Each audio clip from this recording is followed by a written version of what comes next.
The scissors glinted under the harsh fluorescent lights of the hospital locker room as my sister Nicole hacked through my brand new scrubs with vicious precision. Each cut felt like a blade through my dreams, through the 4 grueling years of nursing school I'd just completed, through every sacrifice I'd made to stand where I was today. "Find a different hospital," she hissed, her face twisted with rage as navy fabric scattered across the white linoleum floor like pieces of my shattered confidence. "This is MY territory. I've been here 5 years. You don't get to waltz in and embarrass me with your perfect grades and your magna cum laude nonsense." I stood frozen in the doorway, my employee ID badge still warm from the printer, my orientation packet clutched in trembling hands. This was supposed to be my first day at St. Mary's Medical Center, the hospital I'd dreamed of working at since I was 12 years old, watching our mother slowly fade away in their oncology ward. "Nicole, please," I whispered, watching her destroy the 3rd set of scrubs. "There are over 800 nurses here. We don't even work on the same floor." "Exactly." She whirled on me, scissors still in hand. "I'm stuck in General Med SURG, while baby sister gets hired straight into the cardiac ICU. Do you know how that makes me look? Everyone's already talking about you." Nicole's genius sister. Nicole's sister who graduated top of her class. Nicole's sister who got 3 job offers before graduation. What she didn't see, what her rage had blinded her to, was the figure standing in the doorway behind her. Head nurse Margaret O'Brien, all 6 feet of her commanding presence, watched with an expression that could have frozen hell itself. She'd come to personally welcome me to the unit, she'd mentioned in her email. She wanted to introduce me to the team before the morning shift started. Instead, she was witnessing my sister, a 5-year employee, destroying hospital property while threatening a new hire. Her eyes met mine over Nicole's shoulder, and she raised a finger to her lips. "Wait, you always had to be better," Nicole continued, oblivious. "Better grades, better recommendations, better everything. Well, not here. This is where I matter, where I'm respected, and I'll make sure everyone knows what a fake you really are. How you cried for mommy every night during nursing school. How you had panic attacks before every exam. How you had to overcome anxiety to achieve excellence." Margaret O'Brien's voice cut through the room like a scalpel through skin. Nicole spun around so fast she nearly dropped the scissors. The color drained from her face in seconds, leaving her as pale as the destroyed scrubs at her feet. "Mrs. O'Brien, this isn't. I can explain." "Please do," Margaret said, stepping into the room. Her shoes clicked against the floor with military precision. "Explain to me why you're destroying hospital property. Explain why you're threatening a new employee. Explain why you're in the cardiac ICU locker room when you work in Med SURG. And most importantly, explain why I shouldn't call security right now and have you escorted off the premises permanently." Nicole's mouth opened and closed like a fish gasping for air. "She's my sister," she finally managed. "This is a family matter. The moment you brought it into my hospital, into my unit, it became my matter," Margaret replied coldly. She pulled out her phone and started recording. "For the record, this is head nurse Margaret O'Brien, documenting the destruction of hospital property and workplace harassment by Nicole Santos, employee ID 45782. The date is April 15th, 6:47 a.m. "Please," Nicole begged, the scissors clattering to the floor. "I've worked here for 5 years. I've never had a single complaint. This was I was upset. Our dad always compared us, and you decided to perpetuate that cycle of abuse?" Margaret's eyebrow rose. "How many other employees have you bullied that we don't know about?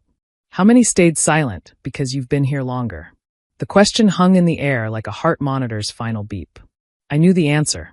Nicole had bragged about making 2 new nurses cry last month, about how she'd toughen them up. She called it teaching.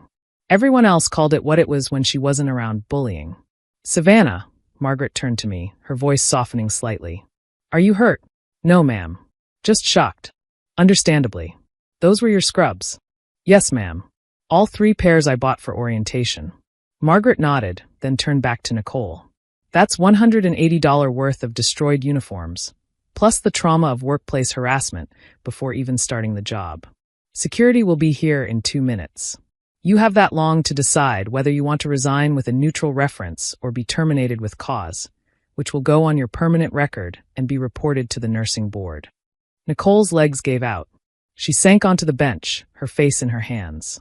"You can't do this. I have loans. I have rent. This job is everything to me.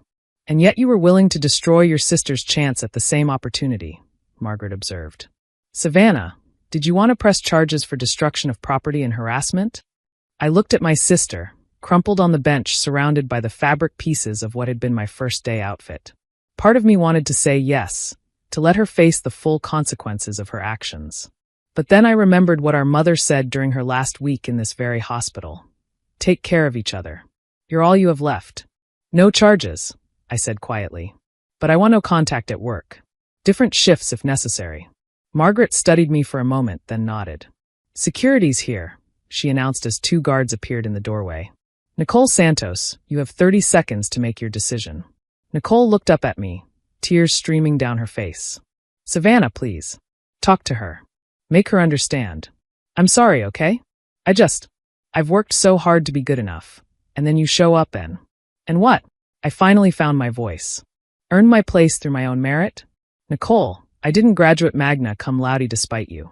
I didn't apply to this hospital to overshadow you.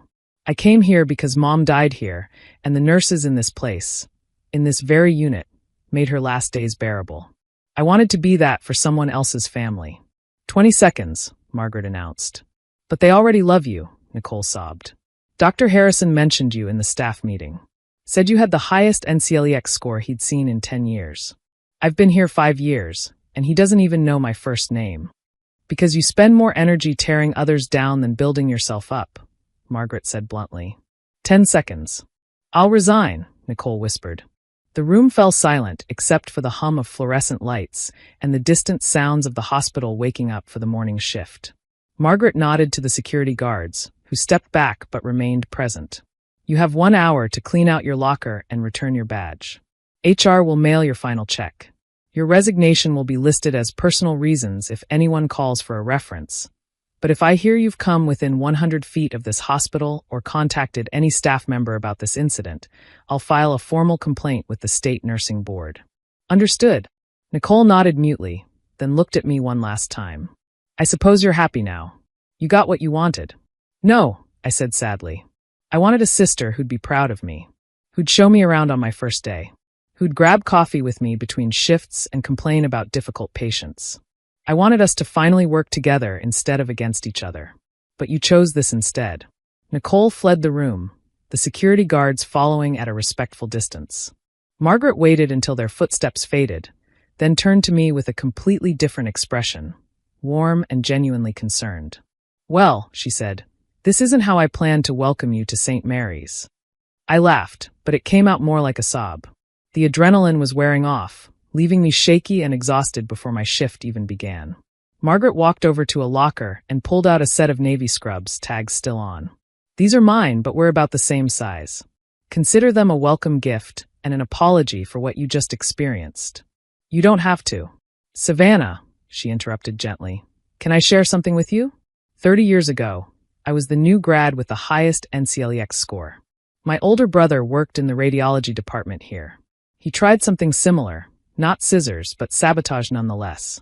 Deleted my parking access, so I'd be late, told everyone I'd cheated my way through school, even hid my stethoscope on my first day. I stared at her in surprise. The difference, she continued, was that no one stood up for me. I had to fight that battle alone for 2 years before he finally transferred to another hospital. I promised myself that if I ever became head nurse, I wouldn't let another new grad go through that. Especially not from their own family. She handed me the scrubs.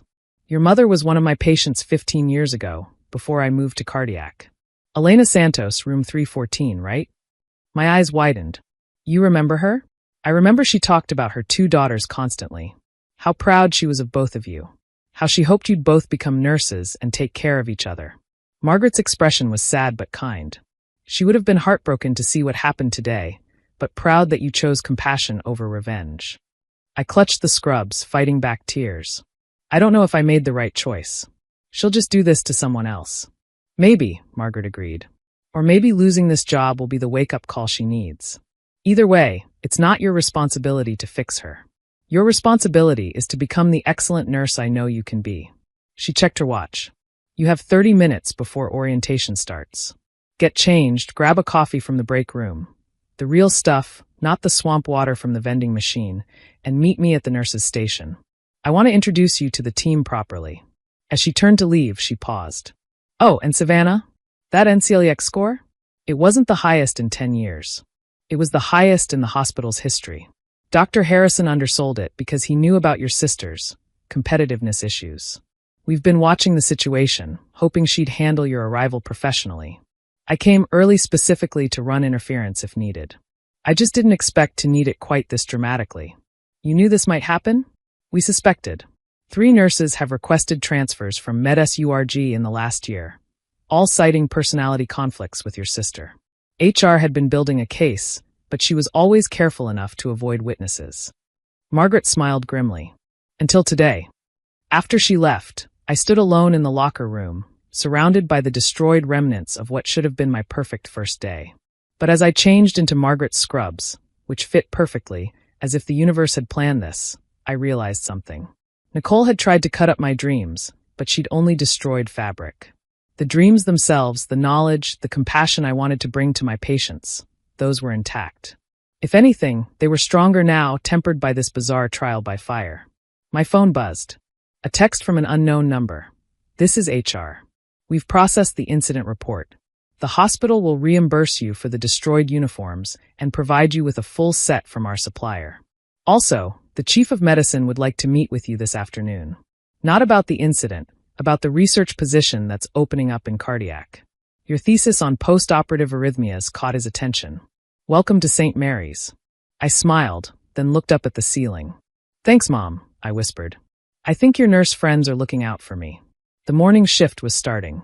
I could hear the bustling of nurses preparing for rounds, the beeping of monitors, the controlled chaos that I'd trained for. My sister was gone, but my career was just beginning. As I walked to the nurse's station, several people nodded and smiled at me. Word had already spread, not about the drama, but about Margaret O'Brien personally welcoming the new cardiac ICU nurse. In this hospital, that was better than any recommendation. There she is, Margaret announced as I approached. Everyone meet Savannah Santos, our newest teammate. And before anyone asks, yes, she's the one with the record NCLEX score. Yes, she graduated magna cum laude. And yes, she's already corrected an error in our training manual that's been there for 3 years. The team laughed and welcomed me warmly. As they shared their names and experiences, I felt something I hadn't expected, belonging. Not because I was Nicole's sister, but because I was Savannah, future cardiac ICU nurse, research assistant, and survivor of the most dramatic first day in St. Mary's history. 6 months later, I was thriving. The research position had led to a publication opportunity. My patient satisfaction scores were in the 98th percentile. And Margaret had become not just a mentor, but a friend. Nicole had found work at a small clinic 3 towns over. She'd sent one letter, not an apology exactly, but an acknowledgement. She was in therapy, she wrote, working on her jealousy issues. She included a check for the destroyed scrubs, though the hospital had already replaced them. I didn't respond, but I didn't throw the letter away either. Maybe someday, when the wounds had healed more fully, we could try again. But for now, I was exactly where I belonged, surrounded by people who valued excellence over ego and compassion over competition. And every morning, when I put on my scrubs intact and scissors-free, I remember that sometimes the worst moments of our lives clear the path for the best ones.